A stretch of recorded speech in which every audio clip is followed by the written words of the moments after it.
when we were kind of going around these different countries, especially like Zambia, I had felt that before because I've been in Africa a couple times, so I kind of knew what to expect with the different countries. But America really struck me hard because I really didn't think that we would see that, especially here in this country.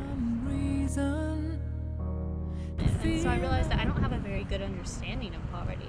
And I think Heifer really helped put a lot of things in perspective for me and really made me appreciate how much we have in America, and it was a very eye-opening experience. As I stayed that night in the slums at Heifer Ranch, I was able to actually connect to those Ethiopians, and I was able to connect to those people that I had seen in the slums, and I realized this is how they live day to day. Guatemala, I looked at it and thought, wow, this is a dump. And then she said it was the well-off end of the global standard, and that totally blew my mind. I guess experiencing something firsthand like that is different than reading it in a book, and actually having to suffer through the conditions that people do on a daily basis made me realize that how great I have it and how hard it is for some people. What they can do in Arkansas is pretty realistic to what it is in Africa.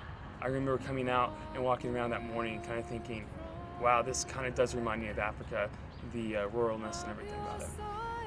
So after being exposed to Heifer and receiving that book at the Heifer gift shop, I've really tried to direct my buying power towards countries that are actually, not countries, to businesses that are actually supporting people in all different countries, not just here in America. I'm getting to go back to Ethiopia for a year next year, and so it made me really excited that I'll get to be back there and I'll get to love on those people in the slums, and I'll get to train up the students to be the leaders who hopefully change the situation that their country's in and get rid of the slums. A lot of students like me don't realize the state of the world we're in. They don't realize where we lie on the global standard. And if we had a global village, that would teach a lot of the students what I learned.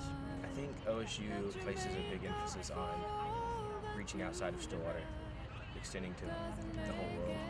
So it just makes sense to have something like that here to educate people and show people what it's like outside of Oklahoma or the United States. Easier to believe in this sweet madness, all this glorious sadness that brings